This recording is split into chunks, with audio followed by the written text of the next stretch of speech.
Well, hello, everyone.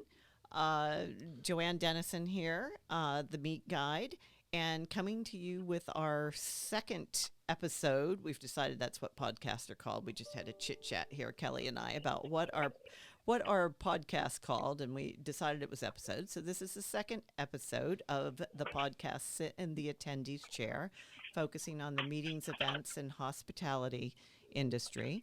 Um, we're still working our way through. So if you listen to the first episode, you actually heard us develop the I think that's Kim. You might want to mute her while you're. okay, yeah, mute her No. on the main Yeah, thing. there you go.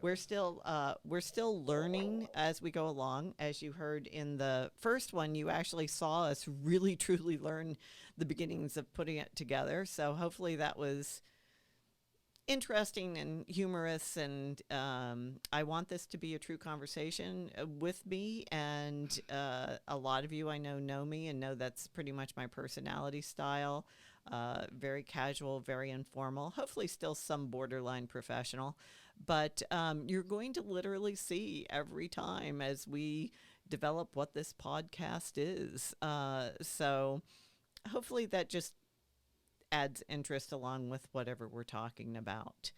So today, got a couple things going on in my mind. Don't have a particular theme. We do have a guest, which I'll bring in a minute. And just so you know who's in the studio with me on the controls is. Hi, Kelly here again. And yes, you heard Kelly on the first one, Yes. and Kelly is one of the troopers, and today has taken over the whole controls. Pauline is not with us today because she is visiting her family in France for a few weeks. And the other person in the studio is. Steve the Great here, episode number 2. Happy to be here. And for those of you who have taken my CMP classes, you know the whole Steve the Great thing. The rest of you are going, why is he great? Oh, just go with it, okay? A lot of reasons. Let's just we'll go with it. And Steve the Great and I do live in the same household. So in case no, don't, whatever you're going to say, don't say it. Yippee. Don't.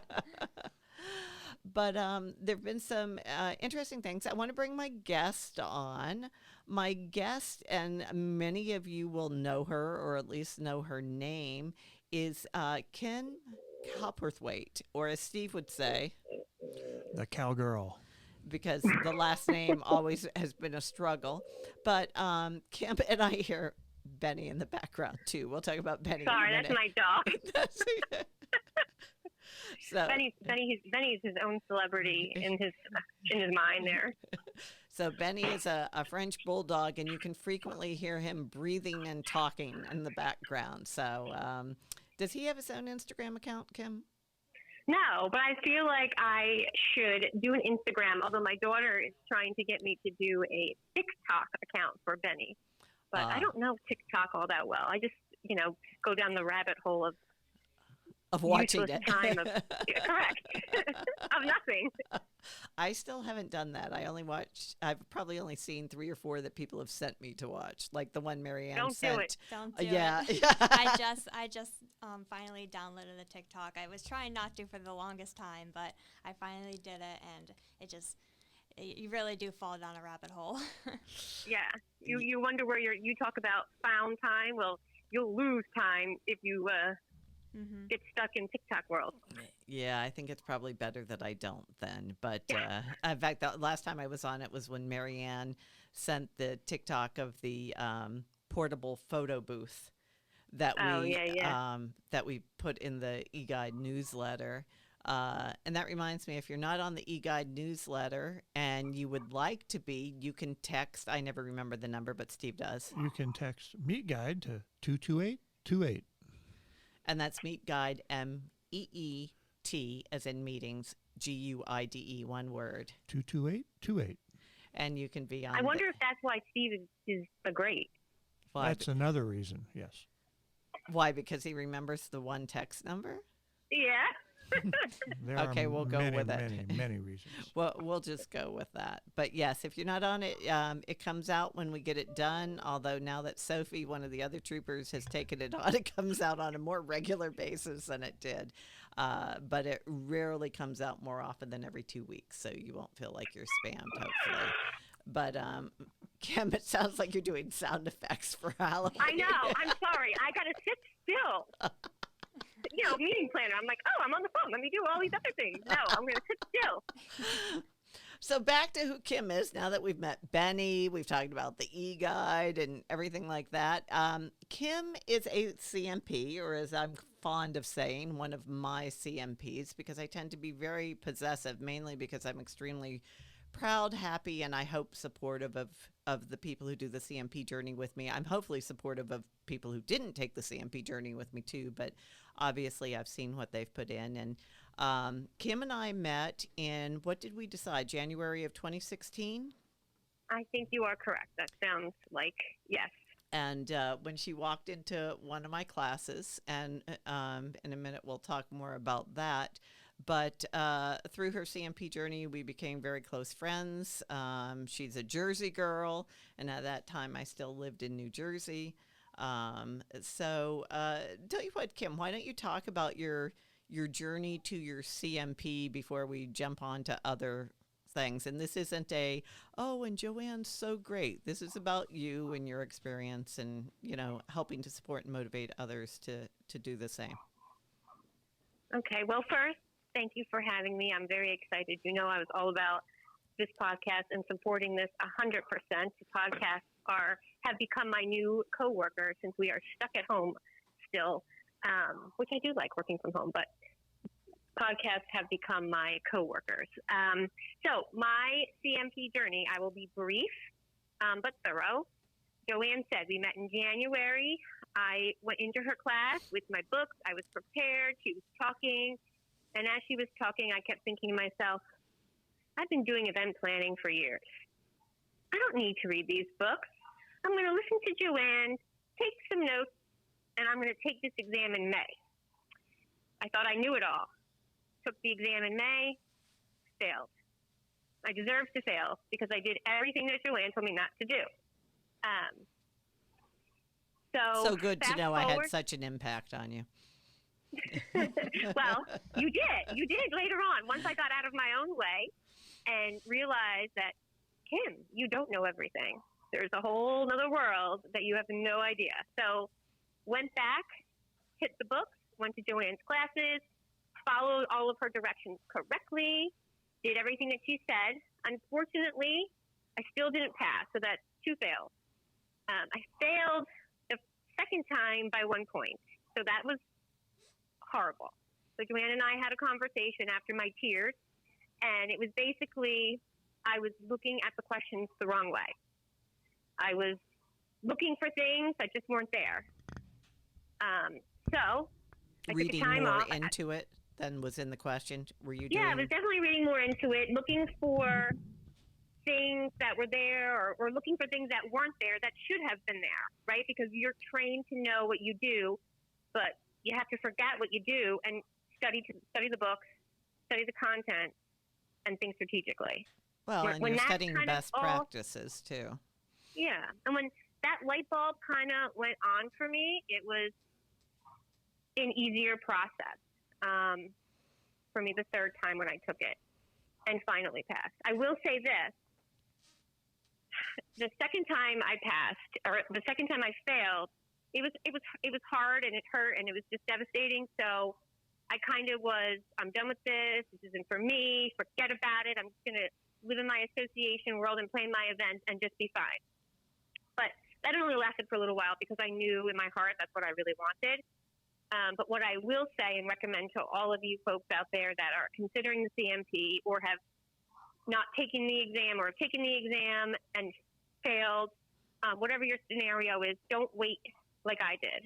I waited a whole year, so I had to pay all those extra fees. I know that the testing timing is now different because of COVID, but when I took the test, it was only 4 times a year. So I let that lapse. So I had to go through the whole process, pay all those fees again. So my advice, don't do that. Keep with it, stick with it, you'll get it as long as you're with Joanne. So that's my CMP journey And in a nutshell. and now, hey, has the CMP, both the information you learned and or the CMP itself, having the 3 letters, having the certification, have they made a difference in your career? Oh, 100%. You already know this, but for your audience, 100% it did.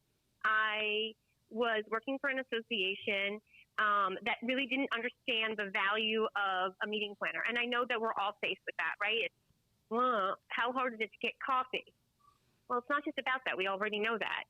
So when I was taking Joanne's class seriously, when I was invested in it and I understood what I needed to do, reading the book, I started understanding the strategic side of events. And my CEO at the time, she was all about strategic planning. She was all about taking those steps. So once I kind of put those 2 and 2 together and I mixed the lingo with stakeholders and I was in these meetings with her and I was speaking strategically, she was looking at me like, whoa, where did this come from? Who is this? There's so much more to meetings and events than I thought. So through that, you know, I started to have more of a say. I had a seat at that table, right? We all want that seat at the table. I finally had a seat at the table. I started to provide strategic ideas. I was aligning with the goals and objectives of the meeting. And it all just kind of lines up that right before my CMP exam for the 3rd time, I got a promotion. And I ended up running the events department for the association. So, well, and you I created think a large by your association standard. I forget how many hundreds of people came to, what was it, 200? the women's conference. Mm-hmm. Yeah, it was because of like as I was planning or as I was reading and studying, I was doing. So it wasn't like, oh, let me just go back to my desk and do what we always do, right? Because that's the joke with associations. You just do what you do because you do it every year. Mm-hmm. I was like, no. Let's think about this different. Let's mix it up. Let's be strategic. So I was putting into practice what I was reading. I was going in and having conversations about budgets, and I hate that. But I was talking formulas. I was talking registration fees. I was talking all of those things. And I think that's really what sealed the deal for me when aligning both what I was learning and reading and putting it into practice in my job and having that trust and support from my leader.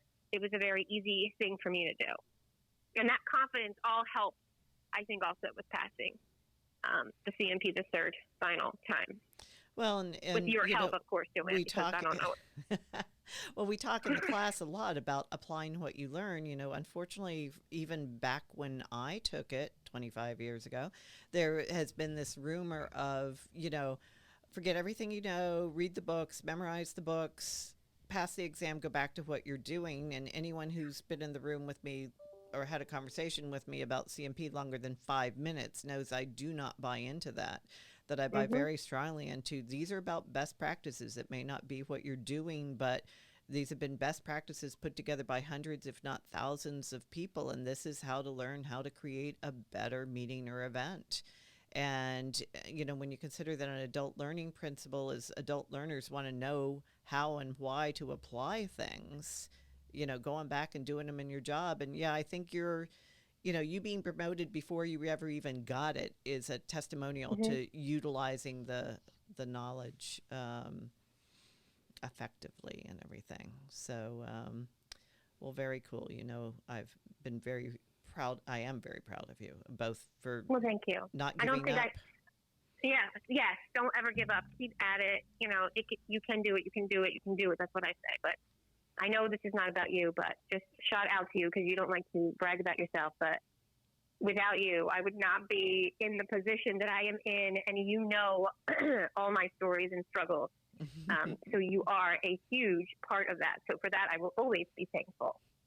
Well, you're very welcome, and I'm glad to have you in my life. That's one thing I even this past year as we've gone virtual, the number of people who have come into my life, even if I haven't met them face to face, but you know, having the interaction with them and everything, I can't wait to meet people face to face. I can't wait to, you know, for us to have our first meet and retreat and people be there and everything. Yeah, like I that. will say that's one good thing about knowing you, Joanne, and being connected to you, you're able to connect other planners together.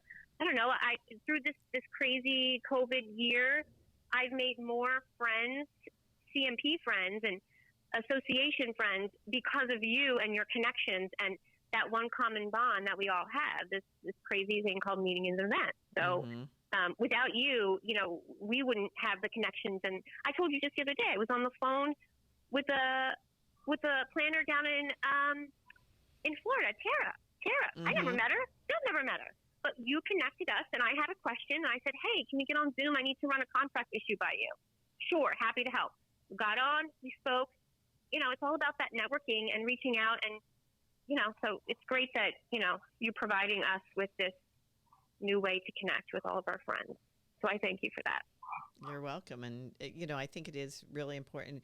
And maybe this past year showed us even more than when we could see people face to face, how important it is to have those connections, network, whatever you want to call it, so we can do our job better. Having all those resources. I was talking to a planner last night, and she has a new job and she's doing 2 meetings in a particular area. And I was able to go, oh, I have a CMP who works at Universal. Let me put you in touch with her, because she was looking to do some stuff at Universal. And she's like, oh, and I'm looking, I said, oh, I know someone else I can put you in touch with, and another one of my CMPs. And I love to be able to connect people. I've been told that when I'm depressed, I just need to go connect people, and I seem to get happy again. So. Well, that's one amazing thing that you are fantastic at, connecting, besides many other connecting folks. So, yeah. Well, I like doing it. It just seems natural to me. So, and I think, what also helps quickly, Joanna, if I sure. don't mind, this year as planners, this past year and a half, we all kind of started from ground zero, right? It was even playing field. So, of course, we just wanted to share the knowledge. Everyone was like, oh, what do you know? Oh, what platform do you use? Oh, tell me. What's a hybrid? We know what a hybrid would be, but we didn't really necessarily, let's be honest, as planners, we really didn't care about hybrid. It was like, oh, you want to do a hybrid? Okay, let me call my AV company and they'll handle it.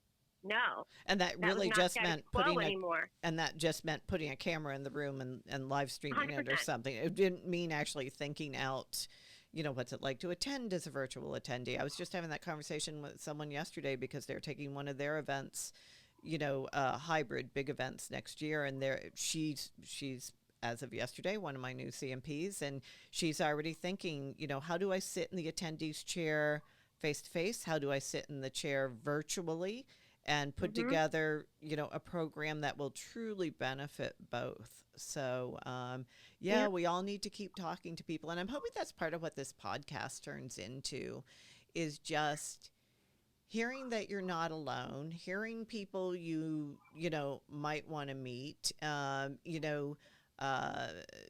Kim, maybe you'll give us permission when we post this to, at least we'll put your full name in so people can find you on LinkedIn at least, or something, if they want to talk to you about something we talked about.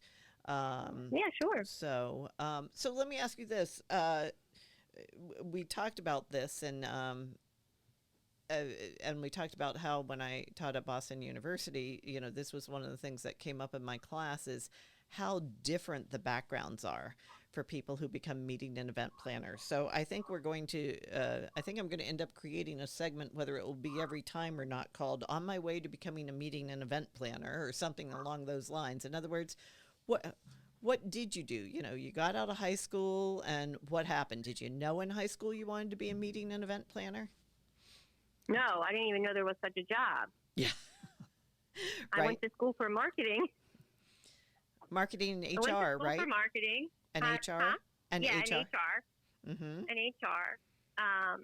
When I finished that whole process, my first job, I was an intern at a newspaper, but that's another story for another day.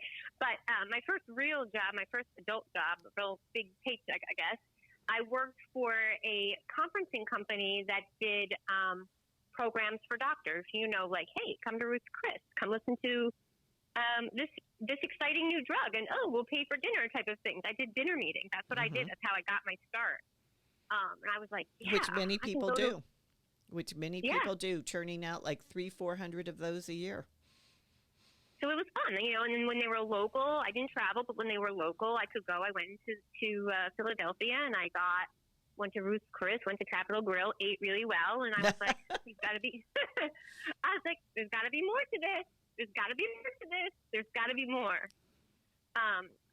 So through that process, I transferred to a medical device company, and I worked for them for many years. I was their first planner. They were a new startup, so I was their first meeting planner, kind of building my job description and building our events as we grew and grew and grew. It was a process. I will say, again, things that you would think as a meeting planner that you would have to do would be crazy. You would never know. I can give you an example really quickly. I had to order cadavers. Which anyone who's taken my class know that we have these conversations about ordering cadavers for certain types of meetings and what venues you can have them in. So go ahead. I was like, what's a cadaver? I actually asked that question because I didn't know. I was ignorant. And when they told me, I was like, oh, how do I go about that? And like, what are the rules with that? Bringing that and shipping that to a venue. What is this all about? And for those of you who don't know, let's stop because I always make sure it's clear in my class because I've had people not know what a cadaver is. It is a human body, or sometimes depending on what the workshop's going to be on, a part of a human body that's been donated to science for research and yeah. So that's what it is. And I always say, make sure you know what's in your job description because it may not be certain things, not just about that job, but other job may be things you can't really, I mean, I never would have known until someone actually spoke in my CMP class probably now 15 years ago. And they started talking about ordering these cadavers. And I'm like, what? Like, yeah.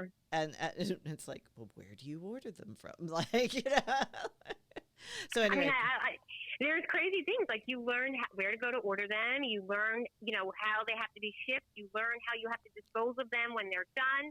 Now, the sales force isn't going to do all that. Who's going to do that? Oh, the meeting planner can handle that because that's just what we do, right? So yeah, I had to learn all that. And it wasn't like you were actually like moving the cadavers around. You had a medical team that brought them in, got them placed, and I assume you had another team that you hired to do like medical waste and everything. Yes, that is correct. I mean, it was all up and all approved. But yes, as a planner, it's your job to make those arrangements. It's your job to make sure that you understand that process. It's not like, when they're done doing their testing and they're done their experimenting, what happens next? Oh, well, okay, well, we have to dispose of this person with dignity and respect, right? Yep. So that's the process that we all had to learn. I didn't know, so that was an interesting process. That wasn't for me, but amongst other things, that just wasn't my forte. Well, and this is it. A lot of people, and that's why I always say, one of my CMPs recently texted me. I saw she got a new job because she posted her old job because she loved it, was trying to help them find the person to fill it. And when I texted her, I said, hey, what's your new job? And she said, I'm your new cadaver girl. I was like, oh, medical devices. Okay, good to know, it's something. Good for her for taking that role because that's a unique role in itself. So it is. Kudos to her. That's tough. That's tough. That's emotional too, Yes. Yes. And it's definitely not for everyone. I thought about it a long time after I found out about that. And I thought, what would I not be able to do? And I thought, the human cadavers could be tough on me, but the one I knew would be even tougher is if it had anything to do with animals. I know, strangely, I know it. Some people would feel it should be the other, but I mean, it's Kelly's. I feel the same way. Yeah, I understand. Yeah, it's like, no, if you're doing things on dogs, cats, fish, I don't care. It's like I didn't do well in school on that stuff either. But I always tell people, make sure you know what the job involves. A meeting planner is a meeting planner is a meeting planner is a meeting planner. But some of the elements that you may be involved with or something may not be wrong. They're just not right for you. So I'm always telling people, make sure you ask questions. Make sure you understand what the job involves in terms of things like that. So Yeah, I 100% agree with you. So when you left medical devices, Yeah, I moved into the association world. Mm-hmm. Which, Was that a tough change going from corporate to association? Yes, and I would say yes because I had a lot of money. As a planner for a medical device or spine, pharmaceuticals, any of that kind of store, the medical field, usually you have a nice hefty budget, right? Mm-hmm. Oh, you want this? You want a sand art on the beach? No problem. It was an easy phone call. Right. But when you move over to the association world, it's a couple things, right? It's small staff, Mm-hmm. zero budget, let's be honest. Mm-hmm. And you are going to be doing things that are not just in the line of a meeting planner, because that's what association worlds are. Associations thrive on membership. So it's all about membership and what you need to do for your members to keep your members happy and engaged with the association. So I didn't really know, I'll be honest, I'll just tell you this quick story, and Joanne, I don't even know if you know. I got into association because, and don't judge me, this is years ago, so she mentioned that I was a Jersey girl. So I am, while I do not agree with his politics, I do happen to like some of the brass or aggressive behavior of our former Governor, Chris Christie. Okay. And when I was never really into politics, but for some odd reason, when he would be on my TV, I would stop and listen. I'd be like, who is this guy? What is he saying? He just spoke to me. Well, he's very Jersey. He's very Jersey. Yeah, and you know what? He spoke to me in layman's terms. From someone who didn't know anything, I was like, oh, okay, I understand. I can follow you. Yes, was he crude and just sometimes downright obnoxious? Of course.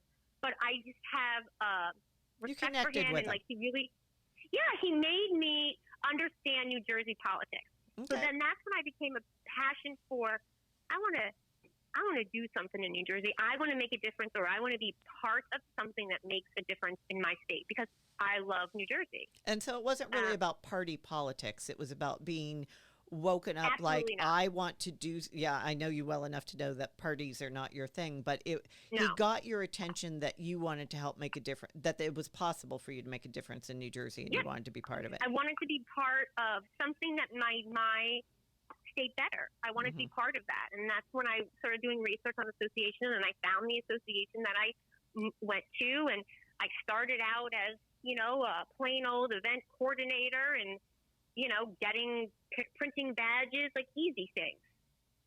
You took a huge salary. You took a huge salary cut, right? You said. Oh yeah. I always say people that work for associations love what they do, because let's just be honest, that money is just not there. Yeah, So and bigger and really big associations there can be, but in most state associations or smaller ones, absolutely. And I wanted you to say that because I'm assuming you have no regrets that you made that leap. Oh, 100%, absolutely not. We talked a little bit before about how my real passion is human resources, HR, and what comes with that, helping people. Hence why I'm a meeting planner. I like to help people. I like to see smiles on people's faces. I like to know that I am part of something that is making somebody happy. And I think this is a really I think it's an important point that you made a decision to walk away from a big corporate paycheck to take a cut because it was important to you what you did in your job. And, a lot of times people do that. And you were some years into your career. I mean, and, a lot of times. I know. Go ahead. Oh, go ahead. No, you go ahead. Well, I have people, contact me sometimes to make changes in their career, both in this industry and other industries. And they're like, oh, I want to do that. Or I want to, I remember one person, she was an EA and she was making over $100,000, but she really, really wanted to do events and meetings full time. And, we talked about the fact that she did have some meeting and event experience by being this very, very high level EA, as many EAs do. But she wanted to move full time in the meeting department, but she was probably going to end up taking a $30,000 cut at least. And she's like, I can't do that. And so, it's one of those things that you decide, do I bite the bullet and do this now and work my way back up because I know this, I will love this and it's important to me? Or do you keep going the path that doesn't make you as happy? So I think the fact that you did that is huge. I think so, because, and also, side note about me, money doesn't, this, but money does not motivate me. Yeah, it's great, fantastic, but it's really that passion. Like, I have to love the events that I'm planning. I have to love what I'm doing. I have to love what I'm representing. I have to have that passion. I have to have skin in the game. If not, then it's like, just a job to me. And I don't, that's not me. Like, that's not who I am. So I knew that it was my time to go, and I found a new passion, and I could not be At happier. that time, were you the sole income in your household? At that time I was not. I had just moved in with my now husband, and luckily for me, he is amazing and very supportive. So he was like, come here, you move here. Okay, if you had to take a pay cut, it's okay. You follow your passion. He has his. He's like, you find yours. It's your turn kind of now. So that's really what happened. I took a pay cut, of course, so we had to make some adjustments. You learn to live within your means. Yep. But at the end of the day, I was coming home happy because I was loving what I was doing. Yep. And then you were with that organization how many years? And this is the same organization, of course, we were talking about that you worked for when you did your CMP, Yes. that you were able to apply what you learned and move up and create a whole new conference within the organization and everything. How many years were you there? I believe 7 years, yeah. Okay. And go ahead. No, I was going to say, 7 years. We went through a lot of changes as associations do. Sometimes you get new president and CEOs. Sometimes you have a new executive director, the board, they change, whatever. So policies and procedures change. So there was a lot of growth within that association at the time that I was there. So I was really thankful and lucky that I was part of that whole transition. So it was really great to see that. And while now I'm no longer there, I still think about them often. I am very active in what they're doing, their events that they're doing. I love and respect the president and CEO of that association. She's phenomenal. It just was my time to go. I wanted more. I was looking for more opportunities. Yep. Or different. Yeah. I mean, just so you don't get stagnant. And, sometimes people Correct. say to me, should I stay at a company, or an organization a while? And I'm like, it depends. Are you still growing? I've seen people stay at the same company 25, 30 years, but their organization allowed them to keep growing, developing, be promoted, take on different responsibilities. To me, if that's important to you to keep growing and developing, that's what it comes down to. So about 2 years ago, almost 2 years ago, you changed to a different association. I did. I came into the new association that I'm at now, still working for an association in New Jersey. So all of my meetings are based in New Jersey. We were on a Zoom call earlier today, and one of my colleagues said, "Oh, Kim, I'm really super impressed with your geography of all venues in New Jersey." And I said, "That's all I've done is events in New Jersey for the past 10 so years. So it's very easy. I can tell you where hotels are, where they are, and, what kind of space they have." So I been there. I started, I think, 3 months right before the world shut down. So it was an interesting transition for me, for sure. Being new, not knowing my role, not knowing my role, but still learning the process and procedures and our events and our members, and doing those from behind a computer. Well, I think, one of the other things, you mentioned it briefly about when you work for a membership organization, meeting planners are always trying to show their value and show their worth. And, usually one of the key reasons members belong is education. And education is almost always coming from the meetings and events, or should be, I'm saying, but that's the prime source of it. So, it's a huge driving force for both recruitment and retention of members, in my opinion. Oh, 100%, 100%. And, I'm lucky now, even more at my old position, that my current executive director is a CMP himself, and really has the passion and understanding that I have. So it's really great that he is super supportive of our initiatives for events, and he's heavily involved. So it's great to have his support. It's great to have his understanding, and it's great to have his knowledge. So that also has made things so much easier for me. Like, we talk the same lingo, right? It's like you get excited when someone knows things, like a BEO. What? You know, simple as a BEO. Some people don't know what a BEO is, Joanne. You know what I'm talking about. Yep. But so it's great that he understands our world. Well, and because of it also, I think part of it, because he knows it so well, he is such a huge supporter of you and all his meeting planners continuing their education, whether it be other certifications, designations, things like that. And that's really good, because sometimes that's a really hard battle to fight, especially in the association world where, as you said, money is so tight. Money is very tight in the association, and he was fantastic. He allowed myself and my two other colleagues to go and work through our DES. So we got our DES during this whole pandemic as well. We went through that process because we saw that as a valuable tool at the time, because for the past, plus years, we've all been doing virtual events. So, yes, and very why don't supportive you tell when it them comes what to education. DES stands for? Oh my gosh, you're putting me on the spot. Design Event Strategist. I thought it was digital. Oh, maybe you're right. Can we beat this out? Who's the editing? Who's the editor here? Kelly. Edit me out. But it's funny because you actually bring up you accidentally stumbled into a really hot topic for me, and that's knowing what your designations are. Well, we need to do a whole show one time on 100%, certificates versus designations versus certifications, etc.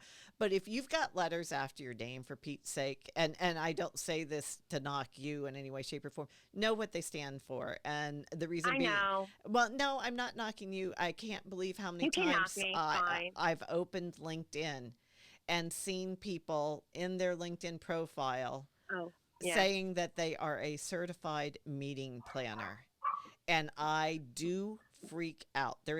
I have actually occasionally, because I've been so upset about it, contacted them subtly. I would never post on their thing, and said, I really think you want to change this because it could make you not look as good in the industry's eyes. If someone has a CMP and they see you don't even know the name of your thing, people could take must not be important, or no attention to detail. And everyone in our industry takes such pride in being attention to detail.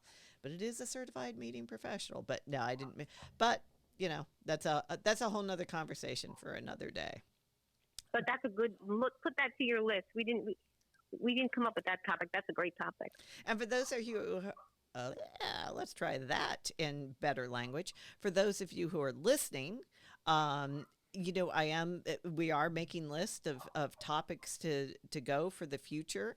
And so, open to what would you like to hear us talk about? What would you, I've got a good list going, and I do intend to have a lot of different guests on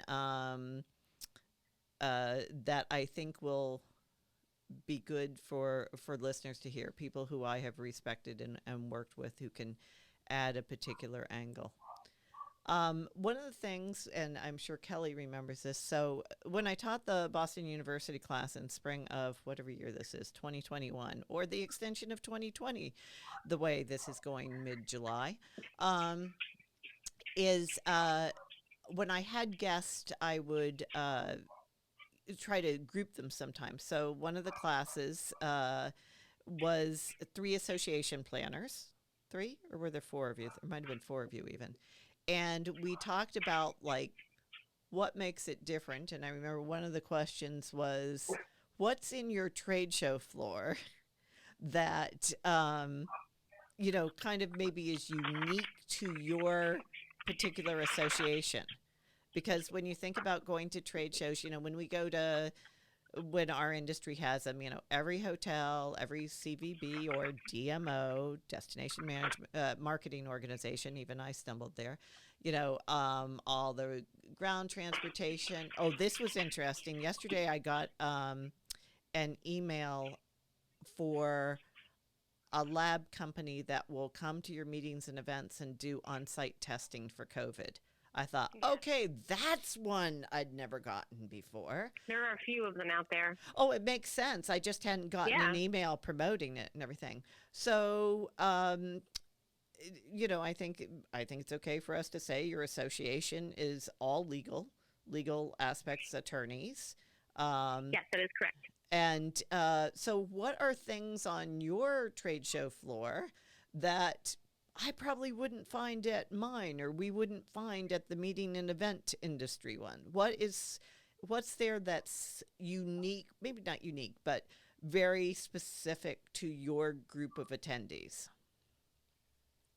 So here's something that I learned through, and I'm still learning, right? I'm still learning my membership. You're always learning your membership. But one thing that I was surprised by is medical, like orthopedics, doctor's offices were there. And I'm like, why in the world are there orthopedic doctor's offices here? What's going on? Like, why are they here? And then, you know, for me being nosy, because that's a planner to do, when we want to know something, we go ask because we're nosy like that. Turns out that, you know, when there's trials, they need someone for medical expert. They're medical experts, right? If there's something going on with a car accident or whatever have you, they look for medical experts. And these medical experts are orthopedic doctors or any other of those kinds of doctors. So we see a lot of those on our trade show floor. We also see a lot of banks for loans and things like that for some smaller law firms. That was new to me, too. So, yeah, those are the kind of things that I didn't know what to expect, but those are the things that I was like, oh, that's interesting. Okay. Yeah, something very specific that, you know, what does your member need? What does your attendee need? And how do you get those exhibitors?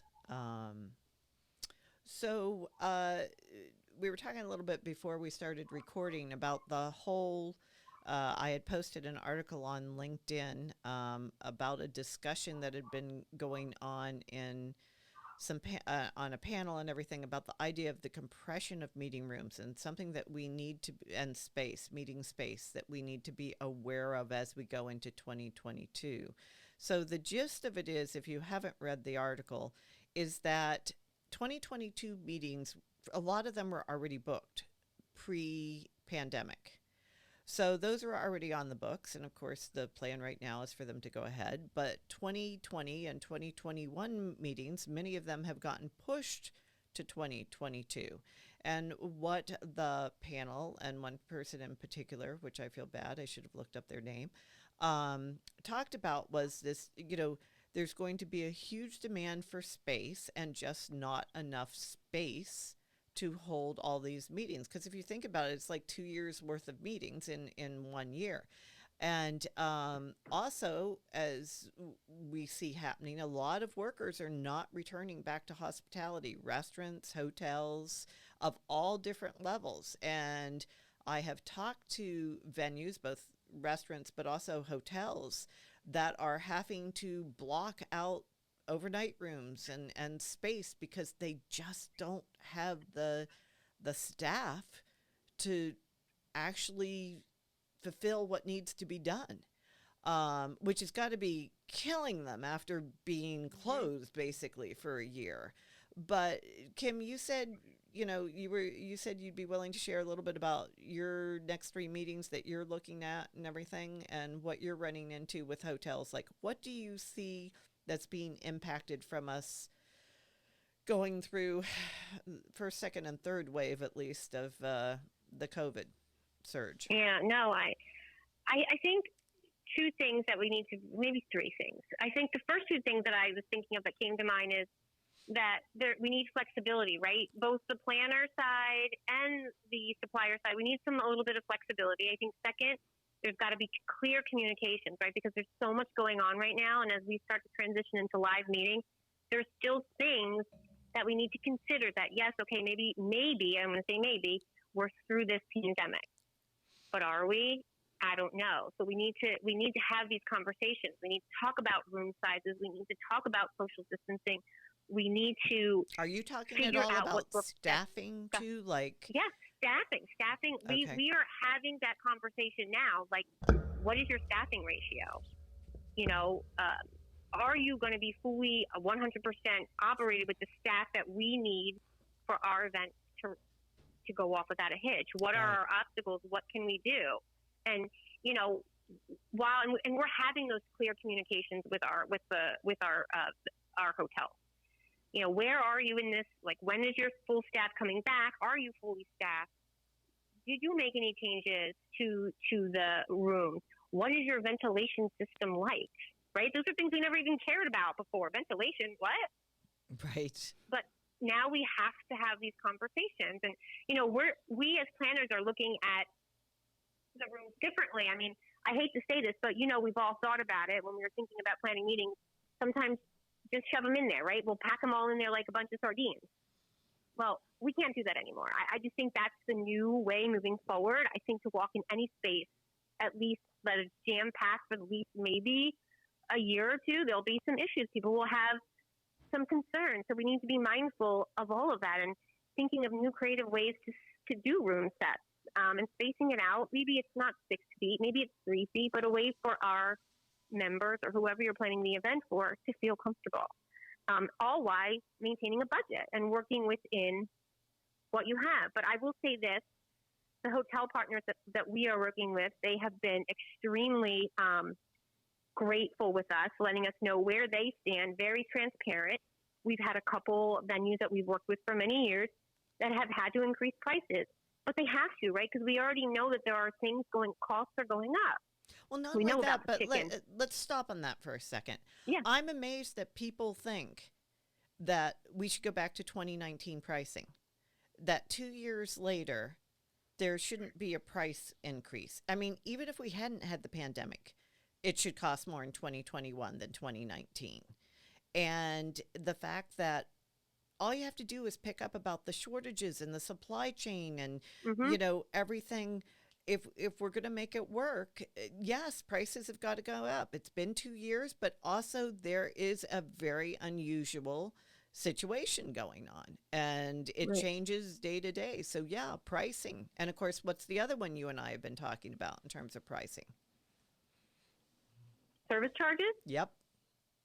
Yeah, our service charges are going up, which they should be, they should be. We need to, and I think that's what I mean. Like, us as planners, yes.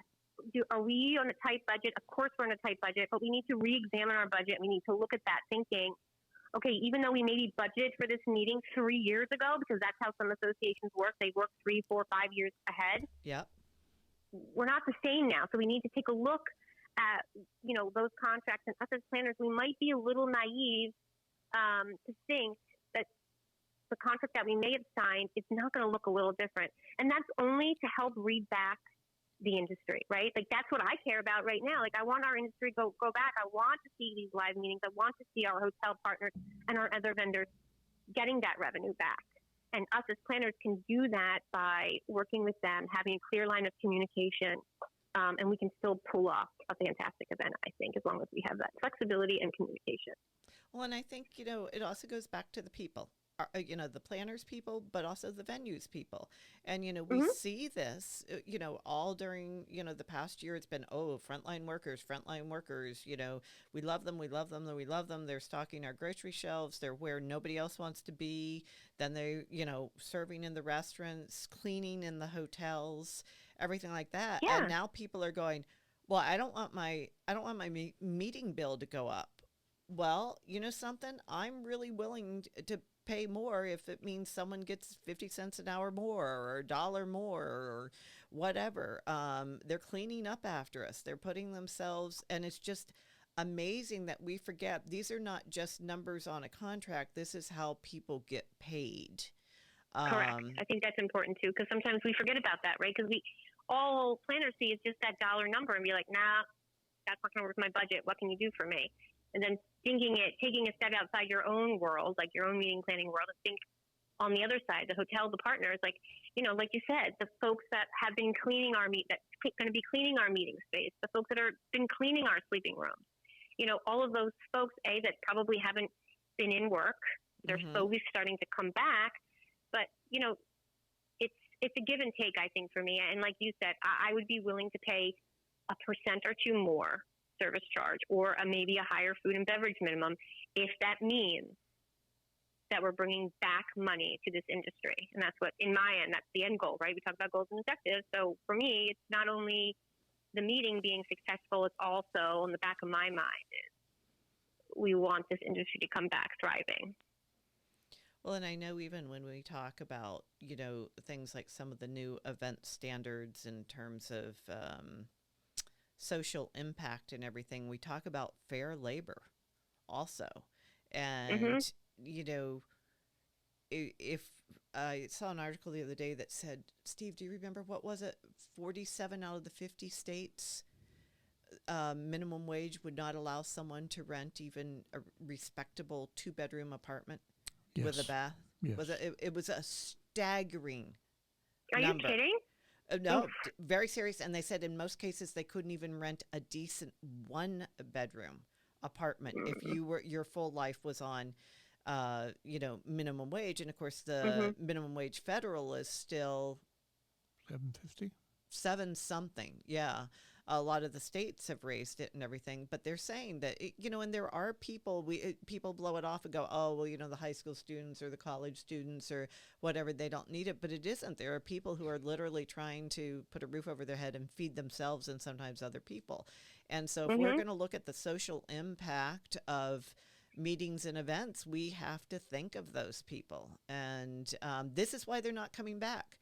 They are frequently treated rudely or looked over like they don't exist, and they're not being paid well. And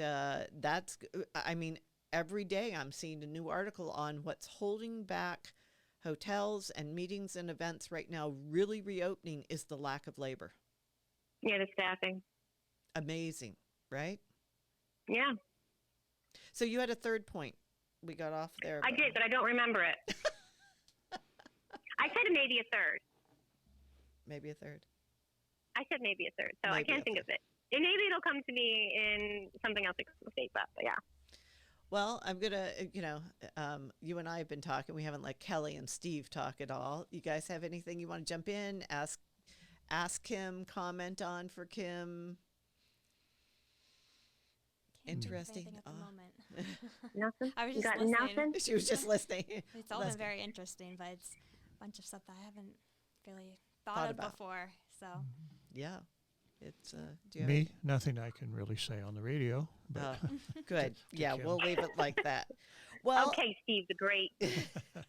so here's so the other one I thought we'd close with, which was your idea, which will probably become a episode regular also, is, we talk a lot, and you talked about this some when, on the way to becoming a meeting and event planner, this is how I tripped and fell into it. And for those of you who may be younger, and I don't say that at all in a patronizing way, but you all are getting the opportunities to, a lot of you, it was so funny, this came on TV the other night, and I said to Steve, do you know how many people go into this field because of this movie?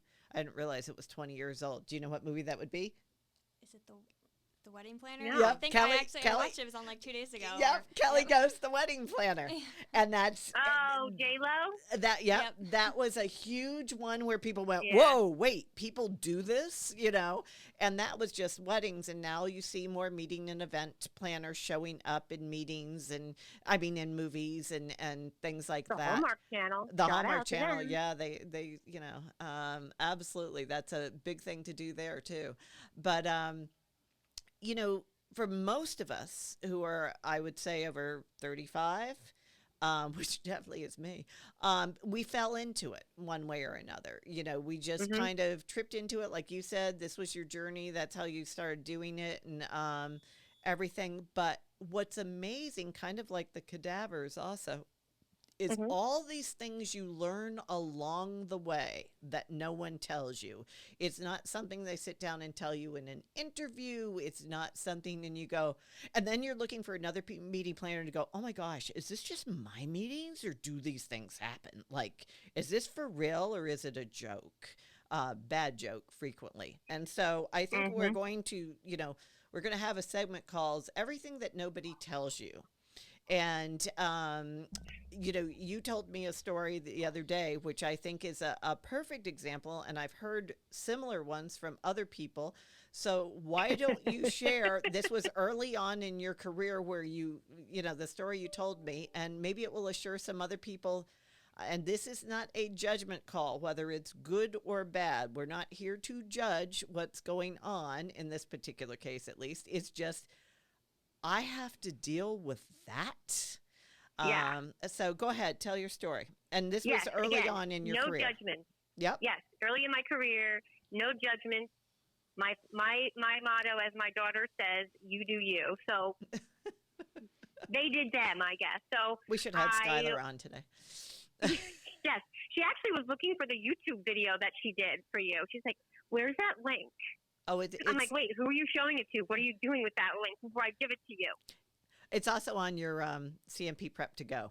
Yes, it is. She saw it. I gave it to her, and then she, of course, Googled it and found you. So she found what she needed. Got it. Yes, but so early on in my career, I was planning a meeting, and we were flying some doctors to a location, and I got a call from his secretary and said, "Okay, here are his information. This is what he needs." And I was like, "Great." So I have all that, and she's like, "Oh, well, wait a minute. I also need one more thing." And I said, "Oh, okay, what's up?" She's like, "He's also bringing his girlfriend." So he's bringing his wife. They were going to be on one floor.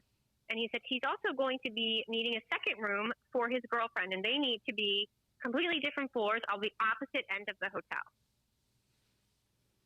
And as a young meeting planner, I was like, what? Horrified, confused, I was horrified. Like, I think my comment was, okay. So I politely said, I'm not sure if that's something that this company will cover. Let me call you back and let me get the information from you. So again, I didn't know that I needed to be in the mix of some whatever was going on. Again, not passing judgment. I just, as a meeting planner, a lot of the times you just do what you're told to do. Your job is to make these people coming into your event happy so that they do what you need them to do.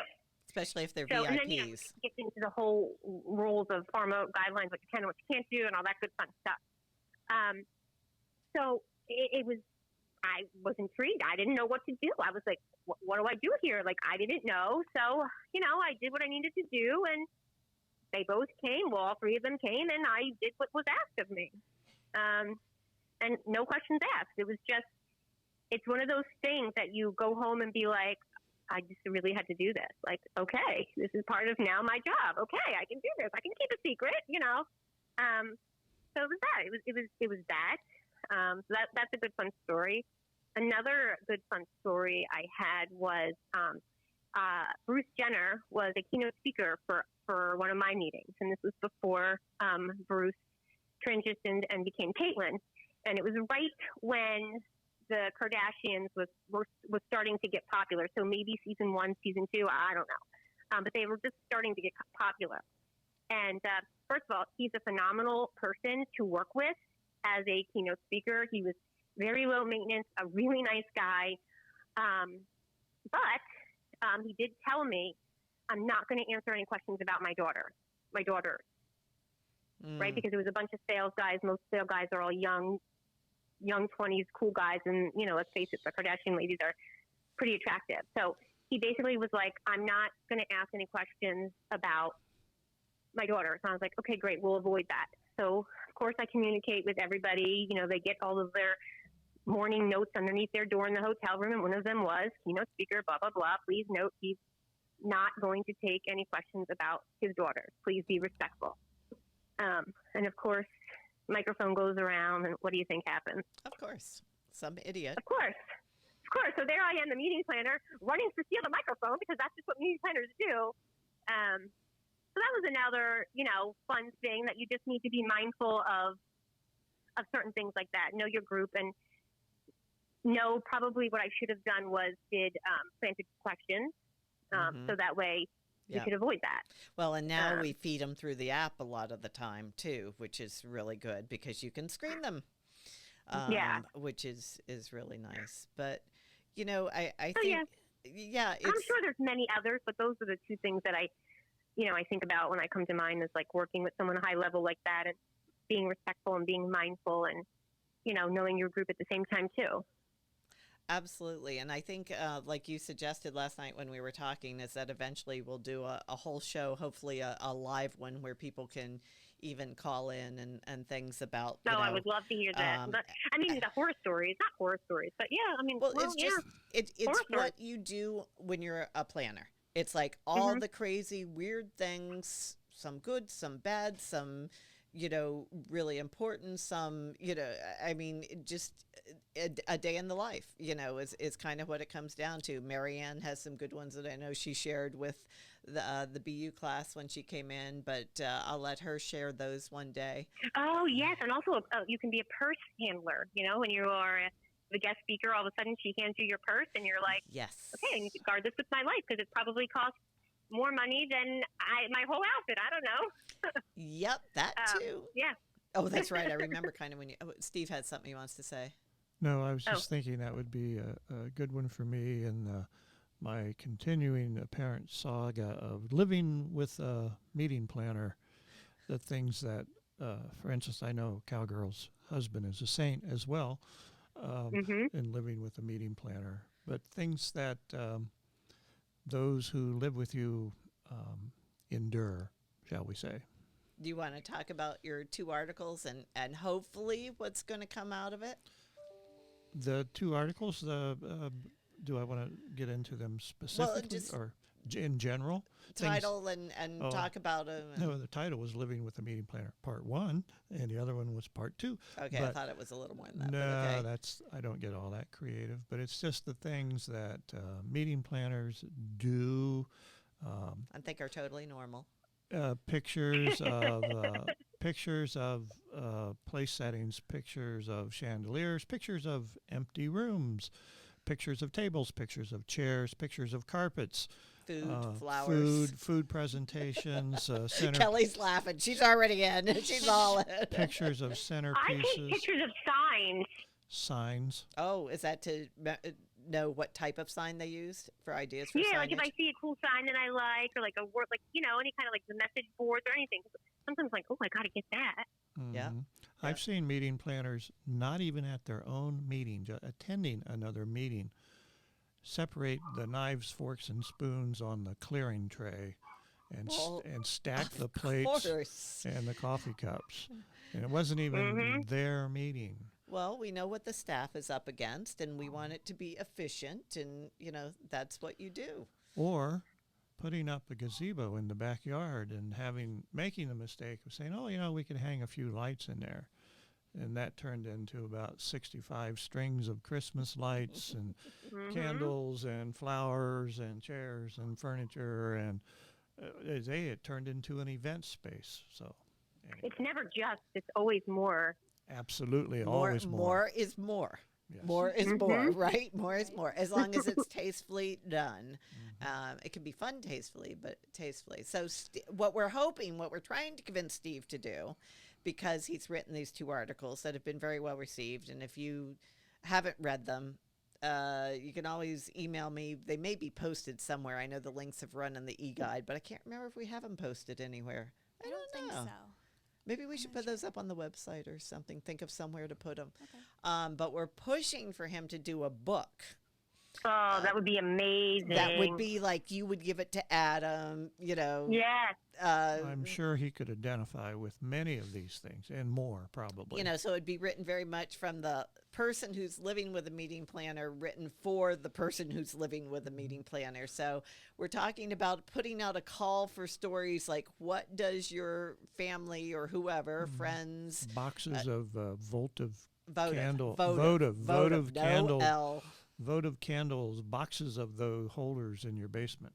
But here's the thing. Steve never met me until I wasn't really actively planning. I'd already moved into the education base. Thank He goodness. has no idea. He would probably say that's why my former husband is my former husband, but truly that wasn't the basis of that marriage ending. But we had basement attic, the storage in the garage. We had lots and lots and lots of decorations, vases, votive candles, all different kinds.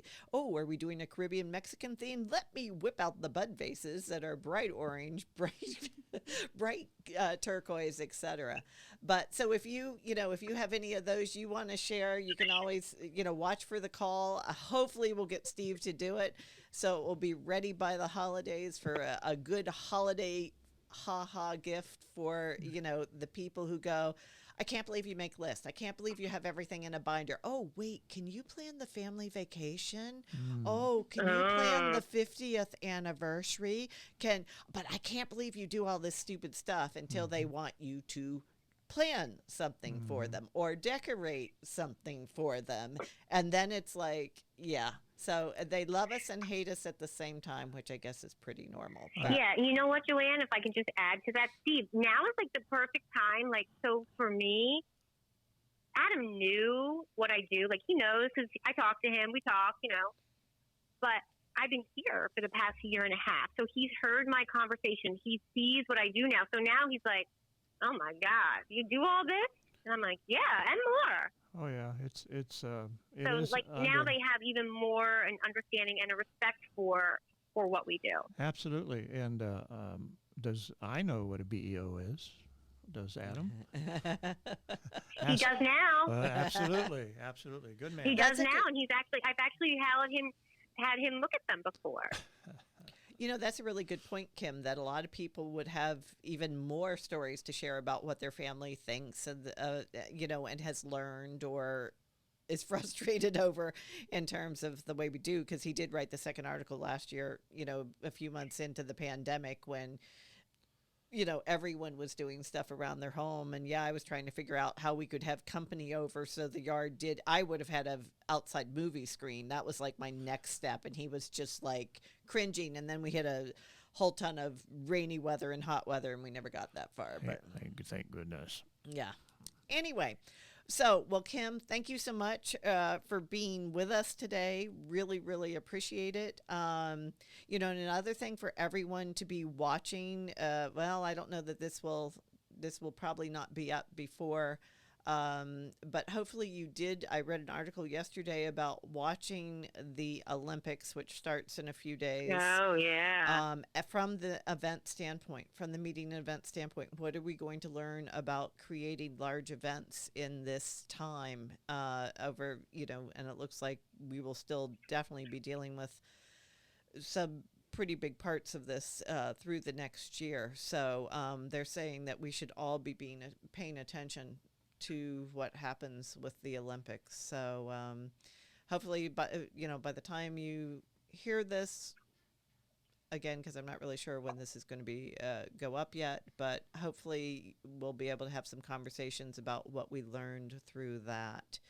So we didn't let Kelly and Steve talk very much. Would you like to say anything in closing thoughts? Random. We're good on random, as you notice.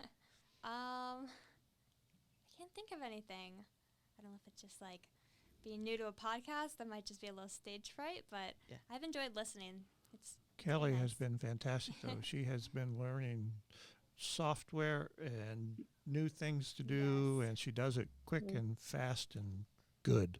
So. Thank you. And just so you know, she will be looking for, unless her internship hires her, which I don't know what the chances are of that. I'm not sure. But she will be in Boston for the next couple of years. So if you're in the Boston area and looking for someone who is a quick learner, hard worker, very pleasant to be around, and looking to move more into the meeting and event industry, we got her right here. So excuse me on that one. Steve, anything you wanted to say? I'm done. Over and out. Roger Dodger. Okay. And Kim, anything you want to add? I just want to say thank you for having me. This has been great. I've enjoyed it. Well, thank you so much for supporting Sit in the Attendees Chair, and I know you believe very strongly in that philosophy. And I do. You're probably the only person who has actually sent me pictures from a meeting room where you had sat in every chair to see what the problem was. but I appreciated that. I really did. So, anyway, everyone, thank you so much. This wraps up podcast episode number 2, Sit in the Attendees Chair. And July 18th, 2021. yeah, we are recording it. No, I don't think it's the 18th. Well, somewhere around It's the there, 19th. I think it's the The 20. Today's the 21st. Yeah, that's, 21st. That's Yes. what I said. Yeah. Few days off. Yeah, kind of lost in time here, but so I hope you enjoyed it. Again, open to topic ideas for the future, and really appreciate you listening, no matter when you're listening, even if it's a year from now. And hopefully you smiled and you learned something. And everyone always says, I can hear your voice in my head. So we figure the podcast just gives you more ways to hear my voice in your head. I know a lot of you listen to the videos and everything while you're out running or driving or whatever. So here you go. Got more voice in your head. Appreciate it very much. Thanks so much. And we will see you on the next episode. Thank you so much.